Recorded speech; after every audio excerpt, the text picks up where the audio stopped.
성경 말씀 요한계시록 1장 1절부터 8절까지 봉독해 올립니다. 예수 그리스도의 계시라 이는 하나님이 그에게 주사 반드시 속히 일어날 일들을 그 종들에게 보이시려고 그의 천사를 그 종 요한에게 보내어 알게 하신 것이라. 요한은 하나님의 말씀과 예수 그리스도의 증거 곧 자기가 본 것을 다 증언하였느니라. 이 예언의 말씀을 읽는 자와 듣는 자와 그 가운데 기록한 것을 지키는 자가는 복이 있나니 때가 가까움이라. 요한은 아시아에 있는 7교회에 편지하노니 이제도 계시고 전에도 계셨고 장차 오실 이와 그의 보좌 앞에 있는 7영과 또 충성된 증인으로 죽은 자들 가운데서 먼저 나시고 땅의 임금들의 머리가 되신 예수 그리스도로 말미암아 은혜와 평강이 너희에게 있기를 원하노라. 우리를 사랑하사 그의 피로 우리 죄에서 우리를 해방하시고 그의 아버지 하나님을 위하여 우리를 나라와 제사장으로 삼으신 그에게 영광과 능력이 세세토록 있기를 원하노라. 아멘. 볼지어다 구름을 타고 오시리라. 각 사람의 눈이 그를 보겠고 그를 찌른 자도 볼 것이요 땅에 있는 모든 족속이 그로 말미암아 애곡하리니 그러하리라. 아멘. 주 하나님이 이르시되 나는 알파와 오메가라. 이제도 있고 전에도 있었고 장차 올 자요 전능한 자라 하시더라. 아멘.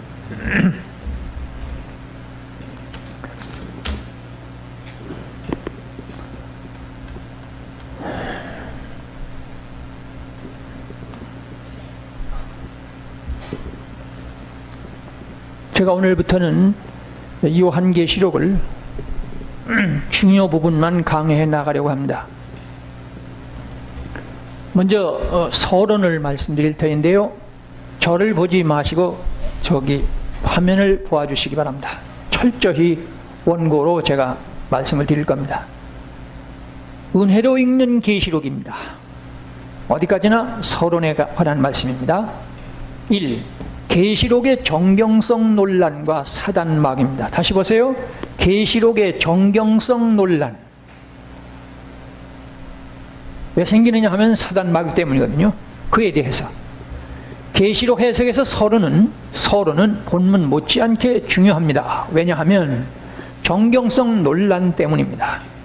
계시록은 신구약 66권 중 한 권일 수 있는가 없는가, 그 문제가 400년 가까이 논란되어 왔습니다. 그래서 아직도 로마 천주교의 즉 바티칸 시국의 계시록에 대한 공식견에, 그것은 보세요, 계시록은 AD 100년경까지의 교회의 미래를 말하는 것일 뿐 역사의 종말을 말하는 것은 아니다.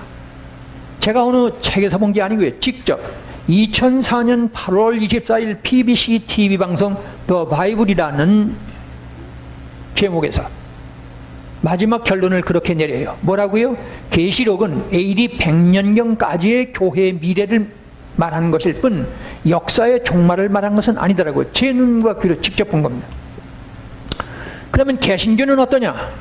개신교도 계시록을 터부시하는 경향은 별로 다르지 않습니다. 그 한 예로 제목이 거품을 빼고 읽는 계시록이라는, 뭐라고요? 거품을 빼고 보는 계시록이라는 책이 서점에 등장할 정도입니다. 거품이라는 말은 잘 아시죠? 영어에서 버블, 그러니까 이 거품, 그러니까 계시록에는 없어도 될 만한 것이 있다는 그런 제목 아니겠어요? 제가 이 목사님이 누군지는 모르겠습니다만 하여튼 이런 제목으로 이 시중에 이런 책이 나와 있습니다. 그리고 요 사이는 제가 다시 말씀드리겠지만 보세요, 요 사이는 인문학적 계시록 읽기라는 것도 제가 조선일보에서 본 요 근래 나왔습니다. 인문학이라는 말은 자연과학에 대칭되는 그런 표현인데, 제가 다시 말씀드리겠지만은 성경을 성경으로 보지 않고 특별히 예수님의 재림이나 인류 종말, 역사 심판 같은 건 제한다는. 그래서 본래 계시록은, 잘 보세요, 계시록은 베드로 계시록부터 뭐요? 베드로 계시록이 있었고, 바울 계시록이 있었고, 스데반 계시록이 있고, 도마 계시록이 있고, 마리아 목시록까지 5가지가 있었는데, 그러다가 오늘의 요한계시록이 여기 오늘의 우리의 말씀이 된 겁니다.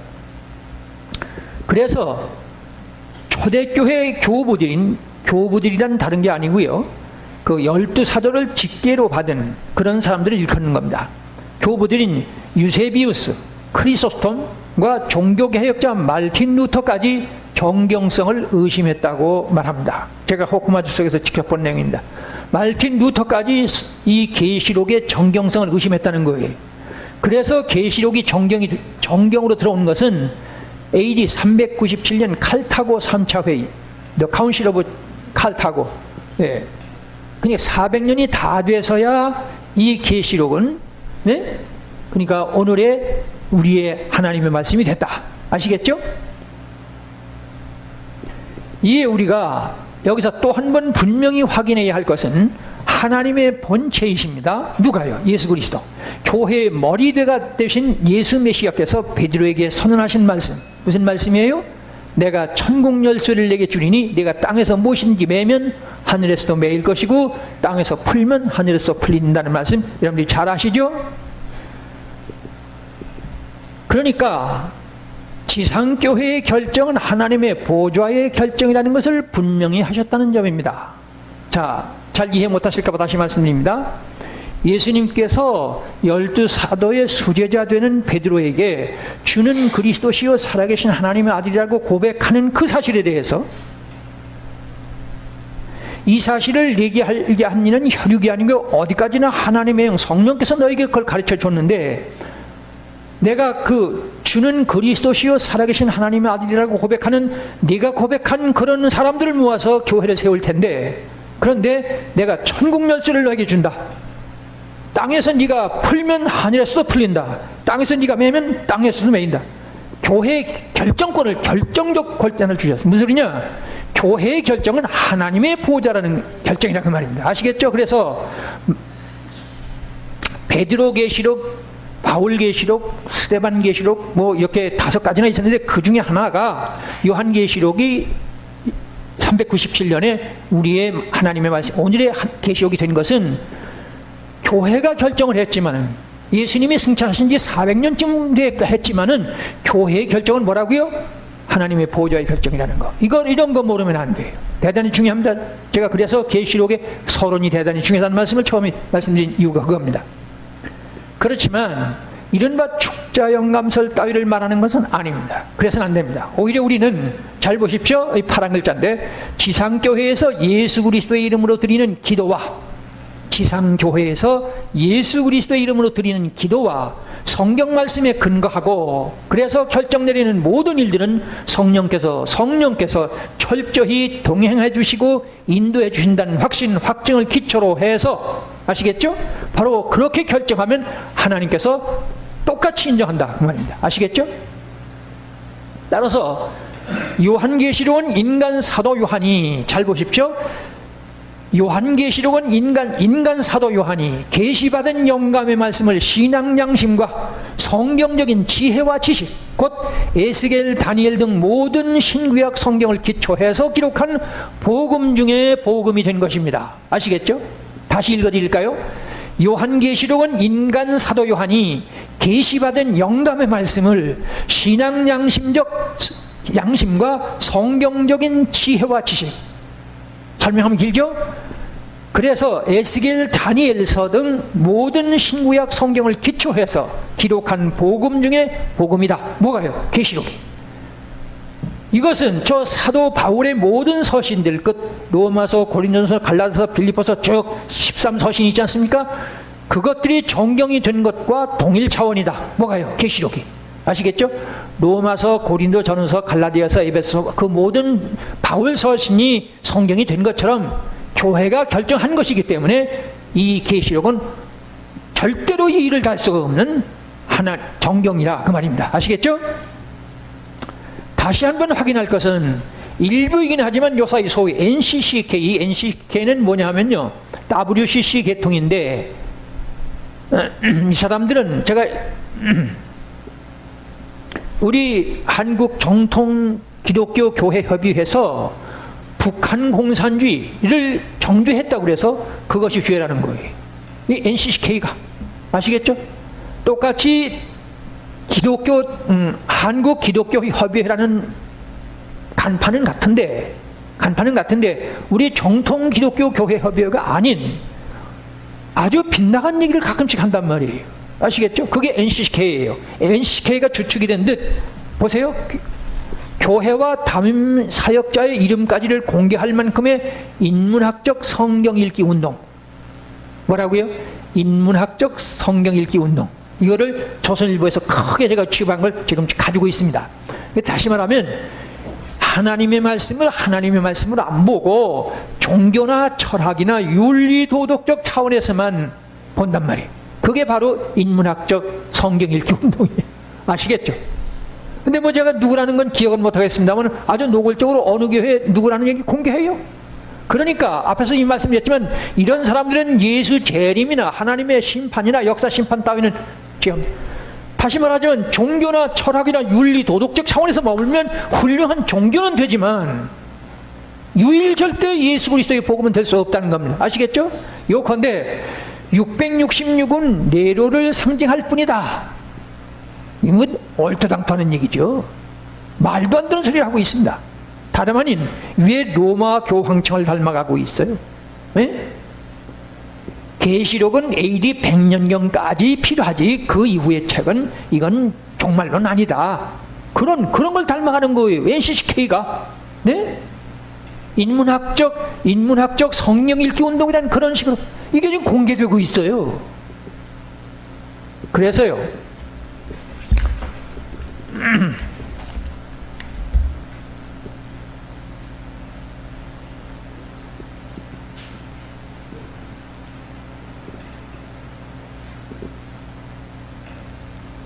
여기 한번 보시겠어요? 이제 여기 보면은 이게 테레사 수녀입니다. 테레사 수녀. 자, 뭐라고 그러는지 이게 지금 이걸 제가 보여드리는 이유는 이게 지금 테레사 수녀인데요. 이분 보시죠? 이분이에요. 네.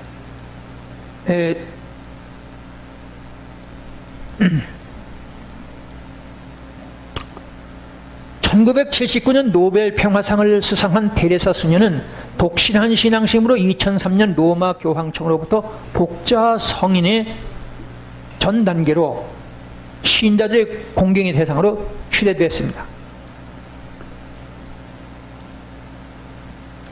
테레사 수녀가 콜케타에서 봉사활동을 시작한 1948년부터 1997년 사망할 때까지 신의 존재를 느끼지 못했다면서 그는 자신이 겪은 내적 고통을 지옥에 비교했고 한때는 천국과 신의 존재 자체에 대한 회의까지 드러냈다고 보도했습니다.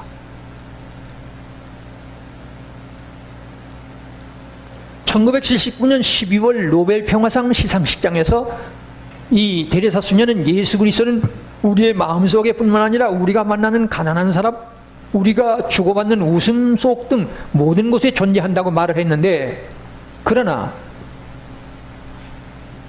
내 영혼은 지옥의 고통, 천국의 존재도 확신하지 못한다. 이게 타임지 커버 스토리입니다. 타임지에서 보도한 내용을 여기 지금 실은 거예요. 석 달 전인 그해 9월 자신의 고해 신부에게 편지에 마이클 반데르 피트 신부에게 보낸 편지에서 예수님은 당신을 특별히 사랑하신다. 그 신부에게요. 그러나 나에게는, 이 테레사 수녀가 하는 소리입니다. 나에게는 침묵과 공허함이 너무 커서 예수님을 보려 해도 보이지 않고 들으려 해도 들리지 않는다. 기도하려 해도 혀가 움직이지 않는다. 말을 할 수가 없다.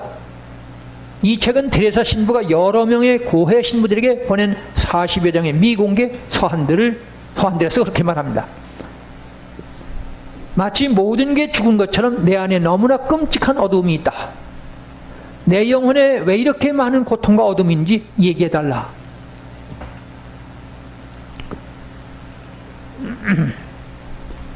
제가 지금 무슨 말씀드립니까? 여기 보세요. 화면 666은 네로를 상징할 뿐이다. 이건 동문서답도 말도 안 되는 소리예요. 모르면 가만히들 계시긴 하지.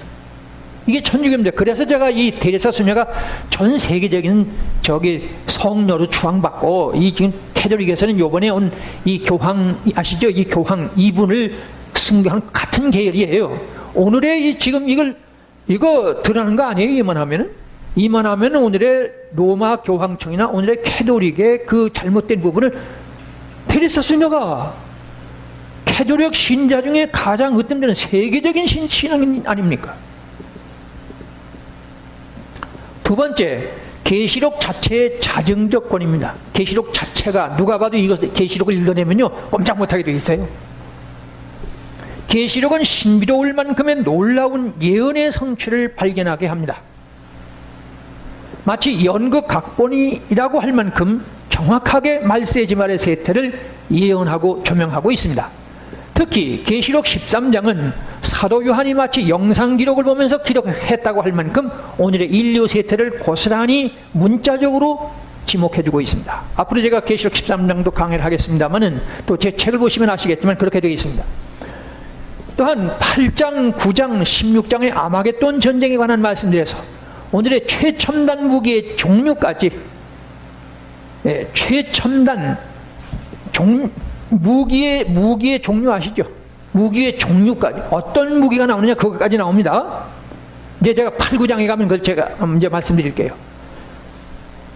한편 계시록 17장은 중세 천주교회의 부패성과 유럽의 문화문명에 끼친 영향을 역시 자세히 예언해 주고 있습니다. 제가 5가지 책 중에 AD 397년에 가서야 우리 성경으로 인적됐다는 말씀 드렸죠. 그런데 이 계시록이 오늘의 문화문명 3차 대전 핵전쟁의 무기가 어떤 것이 나오는 무기의 종류를 구체적으로 말씀합니다. 그러니까 자정적인 이 계시록이 하나님의 말씀이라는 걸 증거하고 있죠. 세 번째, 계시록은 예수님의 마태 24장의 해석의 책입니다. 이걸 모르시면 안 돼요. 신구약 성경을 고가의 다이아 반지라고 비유했을 때 사복음서는 다이아몬드 자체이고, 신구약 66권을 다이아 반지라고 했을 때 마태마가 누가 요한복음은 다이아 자체이고, 여타 성경은 백금이라고 할 수 있습니다. 무슨 소리인지 알아들으시죠? 마태마가 누가 요한복음이 없으면 이하 다른 성경은 우리 손에 들어오질 않지 않습니까? 그렇죠? 따라서 예수 메시아 재림을 말씀하는 모든 예언서들, 예수 메시아 재림을 말씀하는 다른 모든 예언서들은 예수님의 마태 24장을 해석한 책에 불과합니다. 특히 계시록은 그렇습니다. 이것은 에스겔서, 다니엘서, 스가랴서도 마찬가지입니다. 특히 이 모든 책들은 그 기록자들의 역사 시대적 배경은 전혀 다르지만, 자, 다시 읽어드립니다. 이 모든 책들은 그 기록자들의 역사적인 배경, 시대적인 배경은 각기 서로가 다 전혀 다르지만 그 내용에 있어서는 완전 일치를 보입니다. 무슨 소리인지 알아들으시죠? 뭐 이런 얘기도 설명하면 긴지 않습니까? 그래서 제가 홍보를 이렇게 읽어드립니다. 특히 강조되어야 할 것은 이상과 같은 전제 조건이 확실하지 못한 채 계시록 해석의 시도 어프로치는 처음부터 잘못임을 알아야 합니다. 이렇게 명쾌한 증거를 가지고서 계시록을 주석도 쓰고 강해도 해야 합니다. 그렇지 않으니까 비유컨대 소경들이 코끼리 만져보는 식이 되고 말이죠. 배를 만진 사람은 코끼리가 벽같이 생겼다고 그러고, 다리를 만지는 사람은 기둥같이 생겼다고 그럴 거 아니에요? 계시록을 정확하게 모른 채 얘기를 하니까 별별 소리가 다 나오는 거죠. 지금까지의 모든 주석이나 강해가 그럴지 모릅니다. 단언을 하기는 조심스럽습니다만은, 특히 계시록 3장 14절 17절에 라오디게아 교회에 비극하시죠. 제가 뭐 강좌 때마다 수시로 말씀드렸습니다만은, 여자가 나체가 돼서 길거리를 다니면서 자기는 부자고 부유해서 부족한 것이 없다고 그런데요, 오늘의 교회가 이렇다는 것을 얘기하는 것이 지금 계시록이에요. 자, 그 다음 네 번째, 계시록은 아마겟돈 전쟁이 그 주제라는 것입니다. 뭐라고요? 이 계시록에서 아마겟돈 전쟁 얘기를 빼버리니까 요약을 하면 오리무중이에요. 헤매는 거예요. 그래서 나중에 6장, 8장, 9장 그리고 16장에서 전쟁을 자세히 말씀드릴게요. 좀 조심스럽습니다만 제 얘기를 들으면 양심이 정상인 한, 이성이 정상인 한, 적어도 그리스도 안에서 진짜 믿음을 가진 사람은 절대로 아니라고 못하는 얘기를 합니다. 그렇지 않으면 제가 시작도 안 해요. 제가 별 볼 일 없는 사람이거든요. 제가 제 주제를 잘 알아요. 그렇지 않으면 시작을 못을 합니까? 제가 이제 은퇴했는데 자, 읽어나갑니다. 계시록은 말세지 말의 적그리스도들의 문명의 충돌, 사무엘 헌팅턴이라는 사람이 문명의 충돌이라는 책을 썼지 않습니까? 문명의 충돌이라는 말은 좀 표현이 좀 모자랍니다만 곧 전쟁에 대한 말씀입니다. 바꿔 말하면 세속 국가 권력들이 소유한 자연과학을 비롯한 문화 문명, 헬레니즘입니다. 아마겟돈 전쟁의 폭발을 부른다는 겁니다. 다시 말씀드립니다. 세속 국가 권력들이 소유한 자연과학을 가지고, 그런 문화 문명을 가지고 전쟁을 일으킨다. 이게 뭐예요? 한번 해보세요. 아마겟돈 전쟁. 제가 나중에 아마겟돈 전쟁이란 무슨 말씀인지 자세히 해드릴게요. 이는 계시록만이 아닌 모든 예언서, 곧 예수님의 마태복음 24장, 에스겔서, 다니엘서, 스가랴 등이 동일하게 전쟁을 말씀합니다. 제가 이 계시록 하면서 중간중간에 이 계시록이나 에스겔서를 말씀드릴게요. 이것이 전제되지 않기 때문에 전 세계 기독교가 계시록을 아직도 중세는 할 수 없었지만 깜깜한 채 덮여 있습니다. 감히 말합니다. 이 인터넷에 나갑니다. 깜깜한 채 덮여 있어요. 따라서 이는 특히 강조되어야 합니다. 이것을 놓치기 때문에, 제가 앞에서 말씀드린 이런 것들을 놓치기 때문에 적그리스도 정체를 모르고 있습니다. 특히 로마 교황은 아닙니다. 나중에 제가 자세히 말씀드릴게요. 로마 교황 아니에요. 요컨대 예수님께서 친히 지적하신 2차 대전이 끝난 지 벌써 69년째. 뭐예요? 이 마태복음에 2차 대전도 나오고요, 3차 대전도 나오고요, 핵전쟁, 아마겟돈 전쟁도 나옵니다. 특히 지적돼야 할 것은 계시록과 전체 예언서 해석을 시도하면서 참새 두 마리의 운명조차도 절대 섭리하시는 하나님의 인류 역사 섭리를 믿는다면서도, 다시 읽을게요. 참새 두 마리의 운명조차도 절대 섭리하시는 하나님의 인류 역사 섭리를 믿는다면서도 막상 적그리스도의 과학지상주의 및 전쟁은 아예 제쳐두거나 경시한 채, 즉 관념과 추상적인 해석만 하고 있다는 겁니다. 알아들으시죠? 이 관념과 추상적인 해석에서 맴돌면 그건 기독교가 아니에요. 다른 종교는 정신세계, 무슨 마음의 세계 그것만 하지만 현실은 외면하잖아요. 이 불교는 완전히 현실 도피가 그게 문제 아닙니까? 그렇죠? 잘 아시죠? 다른 종교들은 산속으로 세속을 피해서 산속으로 들어가는데 예수님은 산에서 내려오셔요. 저 베드로 제자들, 저 변화산에 올라갔던 제자들이 여기가 저 싸우니 왜 그랬어요? 환상에서 고대 몇천 년 전에, 몇백 년 전에 그 엘리야를 봤잖아요. 그러니까 얼마나 좋겠어요. 그러니까 여기가 좋습니다. 내려가지 맙시다. 근데 예수님 내려오시죠. 내려와서 귀신 들린 아이를 고치잖아. 현실을 무시한 성경을 해석을 하니까 계시록이 지금 깜깜한 거예요. 거두절미하고 계시록에는 오늘의 자동차는 물론이고 비행기가 나오고 원자폭탄이 나오고 핵무기 공포가 나옵니다. 컴퓨터가 나오는 건 뭐니고 바코드도 나오고요, 스마트폰도 나오고 인터넷까지를 자세히 묘사하고 예언하고 있습니다. 여기서 제가 분명히 말씀드립니다. 감히 말씀드립니다. 하나님께서 지금 성령께서 지금 듣고 계십니다. 제가 신앙 양심, 제 인격을 전제로 해서 말씀드립니다. 저는 계시록의 1장 1절부터 계시록 22장 21절 마지막 절까지 단어 하나도 의문이 없어요. 완벽한 논문으로 읽습니다. 제가 이 계시록을 강의하려니까 이것을 분명히 해둡니다. 다섯 번째, 계시록은 말세지 말의 때에만 해석될 수 있는 책입니다. 네? 계시록을 비롯한 예수 메시아의 재림에 관한 예언서는 마지막 때까지 봉함하고 간수해라. 많은 사람이 빨리 왕래하고 지시기도 하리라. 이거 다니엘서 12장 4절에 나오는 말씀입니다. 그리고 계시록 10장 1절부터 4절에 보면은 일곱 의뢰가 말하는 것을 인봉하고 기록하지 말라. 여기 일곱 의뢰가 말하는 것은 다름이 아니고 오늘의 인터넷을 말씀하는 거거든요. 제가 10장에서 자세히 말씀드릴게요. 이게 지금 인터넷에 나가지 않습니까? 지금 인터넷을 통해서 제가 복음 전하려고 그러거든요. 웃기는 얘기지만 제가 이게 다 되면 영어 번역도 기어이 할 거예요. 영어 번역도 기어이 할 겁니다. 영어 번역 때문에 아마 전 세계에 퍼질 거예요. 웃기는 얘기라고 들으셔도 좋습니다. 저는 제 확신 가지고 말씀드립니다. 물론 계시록이 해석되지 않는 한 저 에스겔서, 다니엘서, 스가랴서 등도 해석이 전혀 불가능하도록 기록된 말씀입니다. 그래서 칼빈이나 루터나 지운글리도 어쩔 수가 없었던 겁니다. 다시 말씀드릴게요. 칼빈, 루터, 지운글리가 우리 2000년 기독 속에서 얼마나 중요한 인물입니까? 그렇지 않습니까?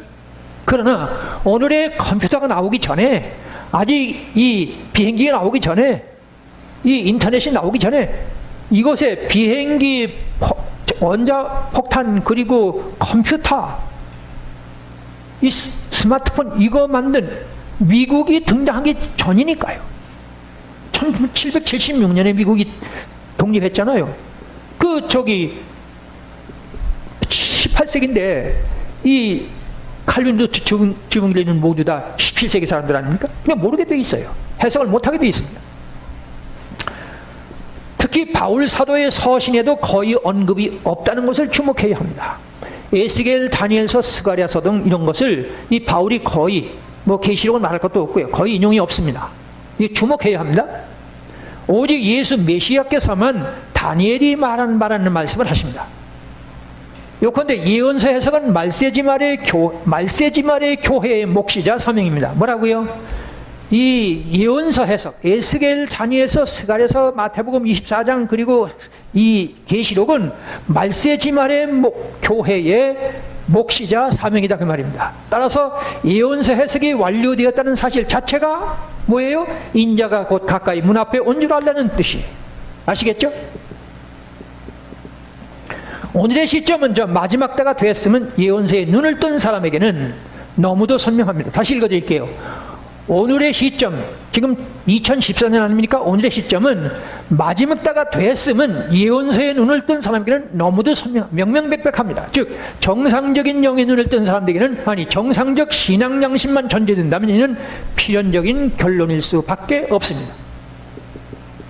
따라서 여기서 분명히 해둬야 할 것은, 계시록 해석을 무조건 터부시하는 것은 옛 뱀 사단 마귀에게 당하는 일이라는 겁니다. 예를 들자면 끝이 없지만 우선 앞서 언급한 캐톨릭의 저것이고, 개신교 전체도 열심히 계시록을 해석한다고 하지만 한쪽에서는 계시록을 가지고 사이비 이단들이 발음하는 상황을 만들고 있습니다. 여기 신천지가 있고요, 문선명이가 있고 모두 있지만 이 사람들이 왜 나타나느냐? 성경 해석이 제대로 안 돼 있기 때문에 그래요. 특별히 이 신천지 이만희 씨 이 사람들은 계시록을 가지고 또 떠들어대거든요. 우리가 정통 이 교단에서 이것을 해내지 못하니까 그 사람들이 이 상황을 만들어내는 거예요. 웃기는 얘기지만 제가 나가면 없어질 거예요. 아니 제가 믿음이 생기니까 할 수 없잖아요. 동교태라고 생각하셔도 괜찮습니다. 대체적인 각 교단의 신학적 공식 입장은 어디까지나, 잘 들으세요. 대체적인 각 교단의 신학적 공식 입장은 계시록에 대해서 어디까지나 해석이 어려운 책이다. 아무도 정확한 해석을 할 수 없는 책이다. 이 원칙을 어기면 그것은 이단이 될 위험한 태도라고 규정을 짓습니다. 그러니까 뭐예요? 포기한 거죠. 그래도 되는 겁니까? 그러나 우리는 한 발 물러서서 다시 한번 생각해 볼 일이에요. 한 발 물러서서 다시 한번 생각해 보자고요. 하나님 아버지, 특히 성삼위, 성부, 성자, 성령 하나님께서 교회가 해석하지 못할 말씀을 주셨단 말입니까? 제 얘기 들리세요?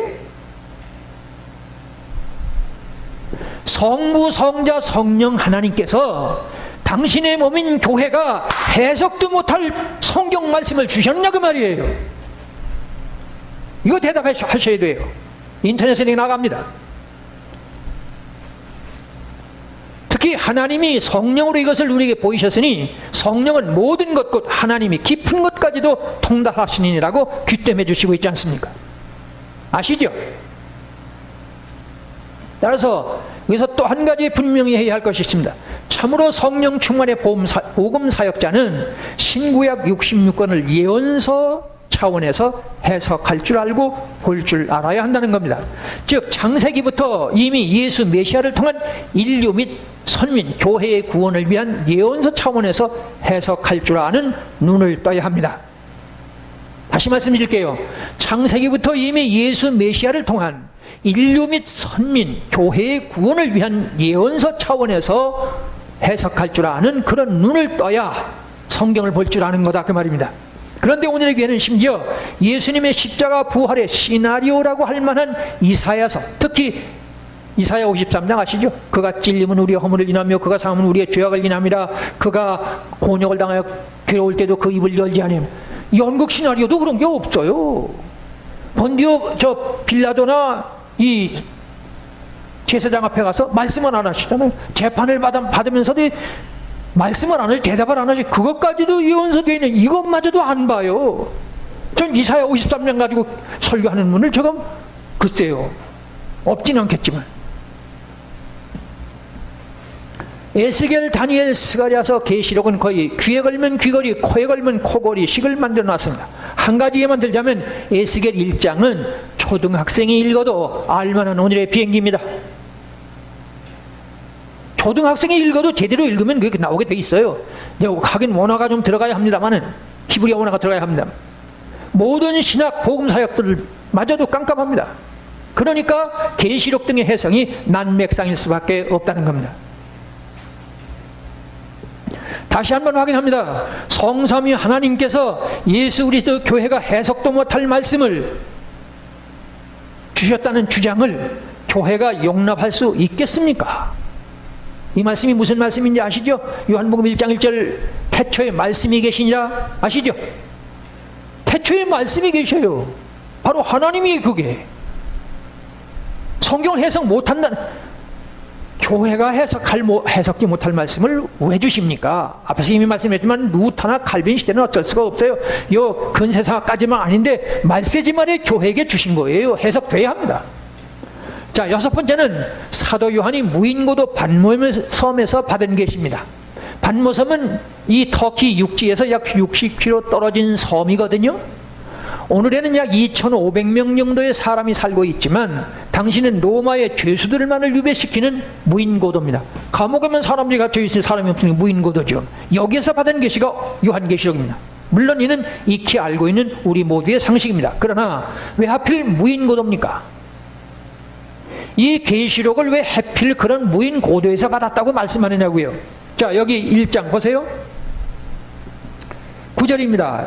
9절 다 같이 읽습니다. 나 요한은 너희 형제요 예수의 환난과 나라와 참음에 동참하는 자라. 하나님의 말씀과 예수를 증언하였으므로 말미암아 반모라 하는 섬에 있었더니.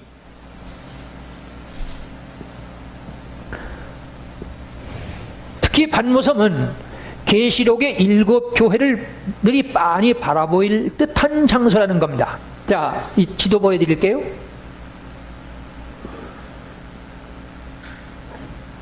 이게 반모섬인데요. 이게 뭐 잘 안 보일 겁니다.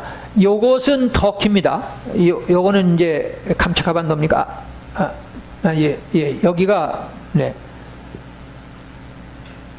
하여튼, 이게 지금 여기가 터키입니다. 여기 뭐, 갈라디아서, 갑바도기아, 본도의 성경에 나오는 지명들이죠.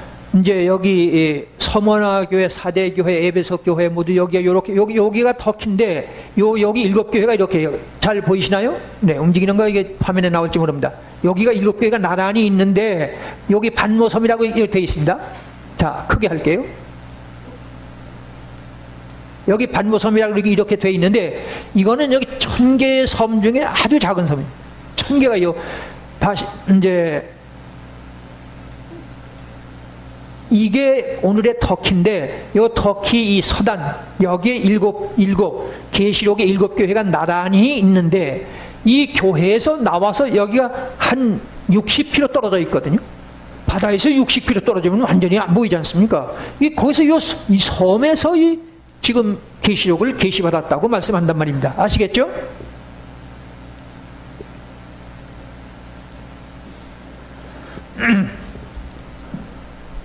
왜 그러냐? 다름 아닌 성경은 철저한 군중과의 분리, 격리입니다. 즉 거룩의 보존을 귀띔하시는 거예요. 진리는 군중의 것이 아니에요. 제 얘기 들리십니까? 진리는 군중의 것일 수 없어요. 그래서 이스라엘 민족의 여호와 하나님께 대한 신앙에서 대제사장이 오직 1년에 한 번만 지성소에 들어갈 수 있었던 그 세계를 말씀합니다. 제가 이거 얘기하면 길지 않습니까? 레위기서 16장 2절에 나오고 히브리서 9장 7절에 나오는 말씀. 대제사장이 1년에 한 번만 들어가죠. 그나마도 그냥 들어갔다면 죽습니다. 양의 피를 가지고. 양의 피가 누구예요? 누굴 말하는 거예요? 유월절 양의 피죠. 곧 예수 그리스도의 이름으로만 하나님 앞에 접근할 수 있다는 그런 거룩을 보존하기 위해서 7교회가 있는데 거기서 나와서 60km나 떨어진 반모섬에서 계시록을 계시받았다는 것. 동시에는 모세가 최초에 기록된 하나님의 말씀인 십계명을 받는데 돌판을 계시받기 위해서 백성은 멀리 서 있고 모세는 하나님이 계신 흑암으로 가까이 가니라. 뭐라고요? 백성은 멀리 떨어져 있고 그나마도 모세는 이 십계명이 신구약 66권 최초에 기록된 말씀이라는 거 아시죠? 아시죠? 그런 거 모르시면 안 됩니다. 이 신구약 66권이 23,101절이고 66권이고 1187장 많죠? 66권이고 1187장이고 23,101절이에요. 제가 이렇게 많은데 그 시작이 뭐냐면 바로 이 모세의 십계명 아닙니까? 그 십계명을 받는데 백성은 멀리 떨어져 있고 가까이 오면 죽는다고 되어 있어요. 그리고 이 모세는 흑암으로 들어갔다고 되어 있어요. 하나님의 말씀은 그렇게 만들어지는 군중에 오실 수 없어요. 아시겠죠?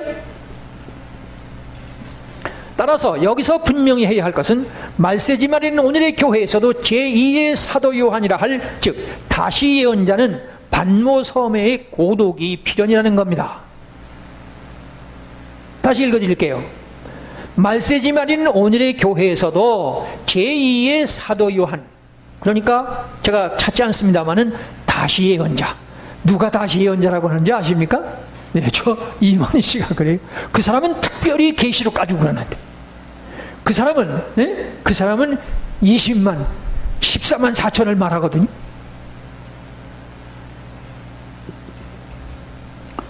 저는 한 사람도 없어.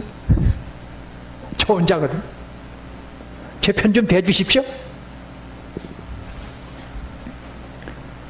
계시록에 눈을 뜬 사람의 결정적 특징은 모든 선지자가 갔던 영적 고독이 필연이라는 겁니다. 다시 읽어드릴게요. 자, 제가 저 혼자 할 말이라서 제가 크게 안 했습니다.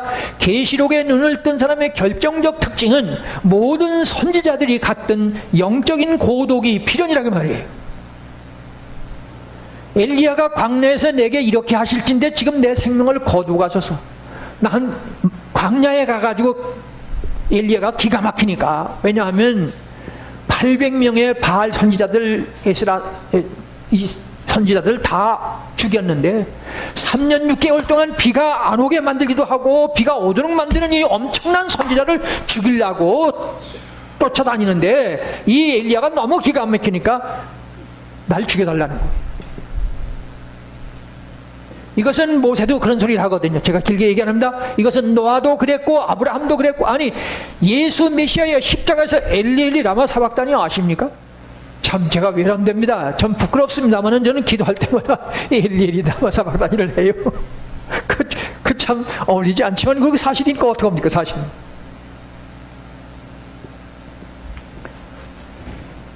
앞서 이미 말씀드렸지만은 이 신천지가 이 계시록을 가지고 자기들이 계시록을 볼 줄 안대요. 근데 그 사람들은 14만 4천을 말하거든요. 요새는 20만이 됐다나요? 사도 요한의 고독, 엘리야의 고독, 모세의 고독, 예수님의 머리 둘 곳이 없는 이것을 모르면 성경을 못 보게 돼 있다는 것이 성경의 철저한 영적인 원리입니다. 자, 7번째, 예수님의 멸망에 가증하는 것의 구체적 계시라는 겁니다.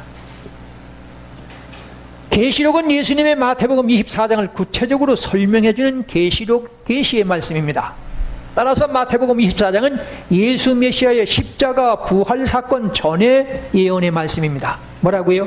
마태복음 24장은 예수님이 십자가 부활 사건 이전에 승천하시기 전에 계시한 말씀이고, 계시록은 왕중왕 으로서의 계시입니다. 즉 부활하시고 승천하시고 재림하실 주님. 그래서 계시록 1장 1절에 보면 다 같이 보세요. 계시록 1장 1절 다 같이 읽습니다. 시작. 예수 그리스도의 계시라. 이는 하나님이 그에게 주사 반드시 속히 될 일들을 그 종들에게 보이시려고 그의 천사를 그 종 요한에게 보내어 알게 하신 것이다. 예수 그리스도의 계시. 다시 말씀드리지만 이 계시록은 십자가 부활 후에 계시한 말씀입니다. 그리고 마태복음 24장은 아직 십자가 부활 전에. 그런데 계시록은 마태복음 24장의 4장을 해석한 책이다.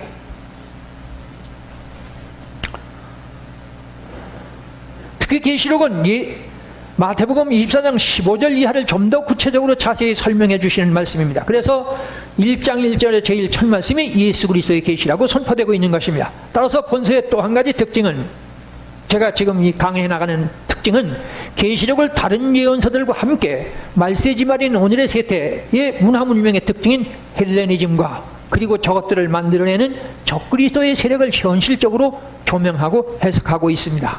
제 책이 그렇고 제가 앞으로 강의할 내용이 그렇습니다만은 마태복음 24장에서 15절에 가보면 그러므로 다니엘이 말한 바 멸망에 가증한 것이 거룩한 곳에 선 것을 보거든 그때 유대인 자들은 산으로 도망하라. 멸망에 가증한 것이 거룩한 곳에 선 것을 보거든 그게 무슨 소리냐 하면 오늘의 적그리스도가 오늘의 자연과학을 비롯한 문화 문명을 만들어내는 존재라는 것, 그것을 계시록이 아주 자세히 보여주고 있습니다. 예를 들어 오늘의 저 유럽 합중국이 적그리스도의 본체입니다. 뭐라고요? 오늘의 유럽 합중국이 적그리스도의 본체예요. 제가 이제 나중에 계시록 13장에 자세히 말씀드리겠습니다만은, 또한 미국이 계시록 13장 11절 18절이 말씀하는 색계양 짐승인 것을 선명하게 발견케 해드릴게요. 따라오기만 하세요. 제가 자신 확신합니다. 이 같은 해석의 결정적인 근거는 뭐냐? 오늘의 자연과학이 인간의 영생을 언급하고 있고, 이 타임즈가 말하는 거, 더 나아가 무덤에서 부활까지 떠버리고 있는데 저것이 유럽 합중국이기 때문입니다. 그런가 하면 교회는 저 자연과학 다윈의 진화론에게 사과를 했죠. 우리가 과거에 당신을 오해했고 당신에 대해 첫 대응을 잘못했고 아직도 사람들이 당신을 오해하도록 부추긴 것을 사과한다. 2009년 1월 1일 영국 성공회가 그랬습니다. 로마 교황청도 다윈 탄생 200주년 기념 행사를 특별히 준비했습니다. 제가 보여드릴게요. 신문 보여드립니다.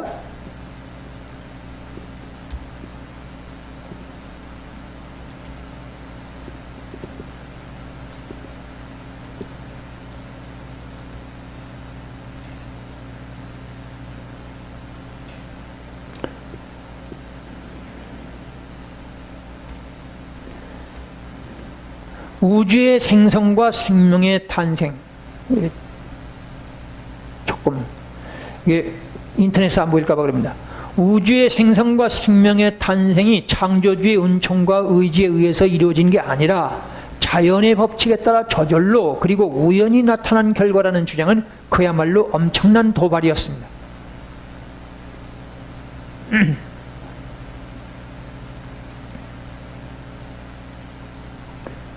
이 밖에 미국 각 대학에서 다윈의 사상이 자연과학뿐만 아니라 인문사회과학에 미친 영향을 본격 조명하는 학술 행사들이 이미 잇따라 진행 중입니다. 깜짝 놀랄 일은 바티칸 교황청도 다윈 탄생 200주년 행사를 준비 중이라는 것입니다. 잘 보이시죠? 3월 7일부터 로마에서 이탈리아의 그레고리안 대학과 미국의 노트데임 대학이 교황청 후원으로 종의 기원이 인류에 미친 영향을 논의하는 학술 행사를 엽니다.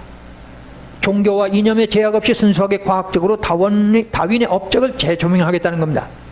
영국 성공회는 다윈 탄생 200주년을 앞두고 지난 9월 14일 다윈에게 사과 입장을 표명했습니다. 뭐라고요? 사과 입장을 표명했습니다. 탄생 200주년을 맞아 영국 성공회는 당신을 오해한 것과 당신에 대해 첫 대응을 잘못했고 아직도 다른 이들이 당신을 오해하도록 부추긴 것에 대해 사과한다. 이거를 지금 오늘날 교회가요 전혀 관심이 없어요. 난 뭐 신문에서 안 취급 안 할 때는 목사님들도 이런 얘기를 해도 아무 감각도 없어요. 여러분들은 어떻습니까? 장로님 어떠십니까? 제가 지금 나온 얘기 자세히 말씀드리게 수없이 말씀드렸습니다. 이 교황청은요, 중세에 이런 진화론 따위, 그러니까 천동설이 아니라 지동설, 지구가 태양이 지구를 돈다 그렇게 얘기를 했는데 아니다. 지구가 태양을 돈다. 지구가 태양을 돈다 그 진화론이거든요. 그걸 얘기하는 사람은 불에 태워 죽였어요. 그러던 교회가 이제는 그 자기들이 그리고 엄청나게 사람을 죽여놓고 이제 반성한다는 말도 없이 그냥 그때 우리가 다윈 당신을 잘 몰라봐서 그렇다 정식으로 사과한다는 것. 이게 지금 어디 한두 군데 조선일보에 날 정도면 온 세계가 다 안다는 얘기예요. 근데 교회가 아무 소리도 안 해요.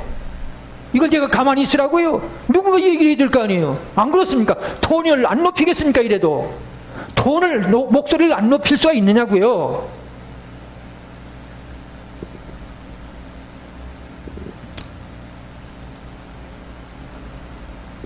자, 이제 시간이 얼마 안 남았습니다만은 본문 일부를 해석해 하겠습니다. 이제 이게 3절입니다. 1장 3절. 다 같이 읽겠습니다. 이 예언의 말씀을 읽는 자와 듣는 자와 그 가운데 기록한 것을 지키는 자가 복이 나니 때가 가까움이라. 뭐라고요? 때가 가깝다는 거예요. 여기 지금 계시록은 벌써 3절에서 때가 가깝다고 말씀하시죠? 네? 또 1절에도 반드시 속히 될 일이라는 말씀이 나오죠? 때가 가깝다는 거예요. 미리 말씀드립니다. 결론도 그렇습니다만은 이 계시록은 예수 재림의 때가 얼마나 가까우냐 그거 얘기하는 거예요. 그 때를 말하면 저기 이단시 하잖아요. 그러고 계시록을 보니까 못 보는 거예요. 못 봐요. 코에 걸면 코걸이, 귀에 걸면 귀걸이로 해석을 하니까 난장판이죠. 반드시 속히 될 일과 같은 맥입니다. 그래서 초대교회는 예수 메시아 재림을 급박하게 고대했음을 성경은 계속해서 말씀합니다. 다시 말할게요. 초대교회는 예수 메시아 재림을 급박하게 고대했음을 성경은 계속해서 말씀하고 있어요. 신약 성경은 아시겠죠? 예를 들어 사도 바울은 또한 너희가 이 시기를 알거니와 자다가 깰 때가 벌써 됐다. 이는 이제 우리의 구원이 처음이 될 때보다 가까웠다. 그러니까 저는 제 장례식이 없이 제가 그냥 들림받을 작정을 하거든요. 바울도 그랬으니까 제가 그러는 게 잘못이 아니잖아요. 맞죠? 로마서 13장 11절이 그렇습니다. 물론 이는 바울만이 아닌 전체 초대교회가 그러했습니다. 그 증거로서 초대교회는 저 네로나 도미시안 황제의 무서운 박해들 곧 로마 원형극장의 사자밥이 되면서도 또는 저 카타콤의 오랜 흑암을 통과하면서도 AD 315년 소위 밀란 칙령으로 교회가 저 거대한 로마를 정복하기까지 무려 300여 년 동안의 영적 전투를 계속 감행할 수 있었던 겁니다. 뭐라고요? 주님이 곧 오신다. 그것 때문에 이겼단 말이에요. 근데 오늘에게는 깜깜하잖아요. 안 온다고 생각을 하고 있어요. 만일에 오늘의 한국교회가 저 바울 같을 수만 있다면 초대교회만 같았다면 어쩌면 남북 통일도 식은 죽 먹기가 아닐까. 종북주의 아시죠? 한국의 소위 좌파들이 종적을 감출 겁니다. 우리 천만 가까운 기독교인들이 참으로 공산주의가 어떤 것이고 성경이 뭘 말씀하는지를 알아서 저 바울처럼 주님이 곧 가까이 온다고 그런 무장을 하면 남북 통일이 되어버릴 것이고, 특별히 종북주의나 정의구현 사제단이 신부들이 터무니없는 그런 거 없어진다 그 말이에요. 방법이 있습니다. 복이 있나니 이 말씀을 듣는 자, 보는 자, 지키는 자들이 복이 있다는 말씀 아시죠? 이걸 알아듣는 거예요. 다름 아닌 예수 메시아께서 재림하실 때 나의 생애가 끝나기 전에 재림하실 것이라는 확신, 이것이 분명한 사람이 누리는 축복이 어떤 거지요? 여기 들어보세요. 이 얘기 꼭 들으십시오. 예수님은 계자씨만 믿음이 있으면 산을 넘긴다고 그럽니다. 아니, 계자씨면 좁쌀알만 하잖아요. 이 좁쌀알이 태산을 이긴대요. 바위 정도가 아니고. 뭐라고요? 좁쌀알만한 믿음이 있으면 바위를 이기는 게 아니라 태산을 넘긴대요. 참 예수님도 비우시긴 하지만은 과장법이 좀 과하다고 할 만하죠. 근데 그 믿음이 뭐냐? 적당한 믿음이 아니에요. 그 믿음 중에는 사도신경에 저리로서 산자와 중자를 심판하러 오시자 바울처럼 내 생에 주님이 온다는 확신을 가지는 그런 믿음이 산을 넘기는 거예요. 그렇게 되면 요한복음 15장 7절 너희가 내 안에 거하고 내 말이 너희 안에 거하면 무엇이든지 원하는 대로 구해라. 그리하면 이루리라. 즉 위에 말한 바울 사도가 오늘의 이 시대에 살고 있다면 어떤 모습이겠습니까? 요컨대 그는 파란만장한 고난의 극치를 가면서 파란만장한 고난의 극치를 가면서도 여전히 말하고 있습니다. 나의 나은 것은 하나님의 은혜라고.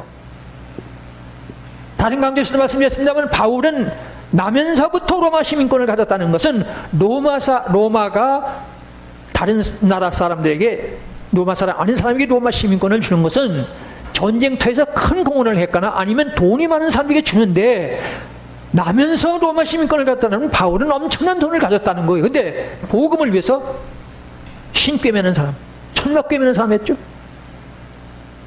바울이 오늘날 우리 사회에 살면 저기 부동산을 가지고 있을까요? 재산 목록을 가지고 있을까요? 장로님 어떻습니까? 바울이 오늘날 이 시대에 산다면 재산 목록을 가지고 있겠느냐고요? 아니, 바울은 보통 사람들이 다 누리는 가정도 없었어요. 그나마도 몸에 지독한 병이 있었습니다. 오늘 죽을지 내일 죽을지 모릅니다. 옥에 갇히고 매를 맞고 형편없었어요. 그런데 나 된 것을 하나님께 감사한다고 고백하고 있어요. 이런 신앙을 가져야 계시록이 눈에 보인다고요. 여기서 또 짚고 넘어갈 것이 있습니다. 그 때와 기하는 아들도 천사도 모르고 오직 아버지만 아신다고. 제가 이 얘기하면 깁니다. 왜 자꾸 그런 말을 하느냐? 이런 건 오직 다만 사단의 속임수라는 거예요. 왜냐하면 그날과 그 시는 몰라도 계절은 알아야 합니다. 여름이라는 말 아시죠? 여름이 뭐입니까? 예, 키츠. 그 여름이라는 말은요, 여름이라는 뜻도 되지만 여름 과일이라는 뜻도 되고 끝이라는 말도 되고요, 종말이라는 말도 되고 부활이라는 뜻도 돼요. 예수님이 이 모든 것을 보면 여름이 가까운 줄 알아 그 여름이라는 말을 함부로 생각하시면 안 됩니다. 그렇게 계절을 말씀해 놓고 그 다음에 그러나 그 날짜와 그 신, 네? 더 day and hour, 저기 날짜와 시간 또 말씀드릴게요. 여름이라는 말은 우리의 가을이거든요. 지금 가을이 가까워오는데 단풍이 들고 들녘이 황금들판이 돼버리면 가을이라는 건 귀뚜라미도 다 알아요. 그죠? 그런데 그것을 겨울이라거나 아니면 뭐 봄이라거나 그러면 그 이상한 사람 아니에요? 누구도 한국에서 단풍이 들고 황금들판이 되면 가을이라는 걸 다 아는 것처럼 이 모든 것을 보거든 여름이 가까운 줄 알아라. 그러나 별을 베는 날짜와 시간은 농부 마음대로, 그건 하나님도 마음대로 못해요. 여러분 내내 땀 흘려서 농사 지은 그 사람이 몇 날 몇 시에 벼 베고 몇 시에 나가는 건 농부 마음이지 마음대로 못한다. 그런 거예요. 그러니까 계절은 다 알고 난 다음에 그날과 그 시를 얘기했는데 그날과 그 시는 천사도 모르고 아버지도 저 아들도 모른다고 그러는데 왜 얘기하느냐? 성경을 도대체 안 봐요. 그거 읽어보면 초등학교도 알 수 있는 얘기거든요. 먼저 여름 계절을 말씀하시고 난 다음에 그날과 그 시입니다. 아시겠죠? 자, 그래서 2000년 전부터 때가 찼다는 말씀은 아직도 유효하냐? 빨간 글씨 다시 보세요. 2000년 전서부터 예수님께서 때가 찼다고 말씀하시는데 아직도 그것이 유효한 말씀이냐? 사람들, 특히 기독교 신자들이 하는 말입니다. 2000년 전부터 때가 가까웠다. 예수님이 온다는 말씀은 어째서 2000년이 지난 지금까지도 그냥 되풀이 되느냐? 신앙의 유치원생 같은 이런 질문은 1000명의 신학 박사가 모여도 대답이 난처할지 모릅니다. 맞죠? 그러나 저는 대답하죠. 그래서 이와 유사한 질문은 예수님 당시에 사두개인들도 해주었어요. 네? 2000년 전서부터 오신다는 예수님 아직도 안 오시는데 그런 대답을 하나님이 어디 있느냐는 걸 사두개인이 아시죠? 뭐 여기다 제가 간단히 말했습니다만 살아생전에 7 형제를 어떤 집에 시집을 가지고 7 형제를 모조리 다 데리고 산 한 여자가 부활이 돼서 그 7 형제가 다 나타났는데 누구의 아내가 되느냐고 묻거든요. 누구의 아내가 되느냐. 네? 그거 요새 주석에서도 그렇고 강에도 그렇고 정확한 해석을 못했다고 생각해요. 네, 거기서 중요한 건 뭐냐 하면요, 뭐 천국에 가면 저 결혼 안 한다 천사와 같다 그 말은 좀 뒤로 하고 중요한 건 뭐냐면 너희들이 성경도 하나님의 능력도 알지 못하니까 어린아이 같은 장난 같은 질문을 너희들이 하고 있어. 너희들이 성경을 본다면서 여호와 하나님을 믿어서 무슨 그런 뚱까지 같은 질문을 하니? 예수님이 그런 거거든요. 자, 보세요. 거기 중요한 건 하나님의 능력도 모르고 하나님의 성경도 모르니까 엉뚱한 질문을 한다는 거예요. 네? 그래서요, 제가 뭐 긴 말씀 못 드립니다만은 성경이 말씀하는 진리고 삼위일체 하나님의 신령한 세계를 다 아는 사람이란 있을 수 없죠. 맞죠? 더욱이 우주 만물 그리고 인간 실존 인류 역사를 주관하시는 전능자 하나님 아버지의 능력을 다 안다고 감히 말할 피조물이 어떻게 있을 수 있겠습니까? 네? 보이시죠? 다시 보세요. 성경이 말씀하는 진리, 그 삼위일체 하나님의 신령한 세계를 다 아는 사람이 어떻게 있을 수 있겠습니까? 이 하나님의 능력을 모르잖아요. 더욱이 우주 만물 인간 실존 인류 역사를 주관하는 전능자 하나님 아버지의 능력? 그걸 어떻게 다 알아요? 그래서요, 이에 대한 가장 쉬운 예는 제가 자주 듣는 예입니다만은 우주의 크기에, 이 우주 안에서 지구, 우주 안에 지구가 어떤 건지 아세요? 제가 적어놨죠? 네? 지구는 한 개의 은하계 안에서 쌀 80kg들이 5만 포대 중 한 톨. 거기다가 수조를 곱해줘야 돼. 저게 뭐냐, 제가 간단하게 표현을 해놨습니다만은 제가 일부러 대봤어요. 이 컵에다가요, 제가 저 쌀을 가득 넣어놨더니 이게 만 알이더라고요. 만 톨이더라고요. 이걸 400개를 넣으니까 80kg 한 가마니가 돼요. 그래서 저기 우주가 2천억 개거든요. 그래 2천억 개가 얼마나 되나 했더니 쌀이 5만 가마니를 쌓아야만 그 2천억이더라고요. 네? 그러니까 5만 가마니 쌀 중에 쌀 한 톨이 이 지금 5만 가마니 쌀 이 가락동을 다 채울 거예요 아마. 그렇죠? 안 그렇습니까? 근데 쌀 한 톨이에요. 그게 지구가. 근데 그 뭐 은하계가 하나냐? 어떤 학자는 2,500개라고 그래요. 그러니까 쌀 한 톨을 2,500개로 쪼개면 그 뭐 눈에 안 보이죠. 현경으로 보이죠. 그게 지구예요.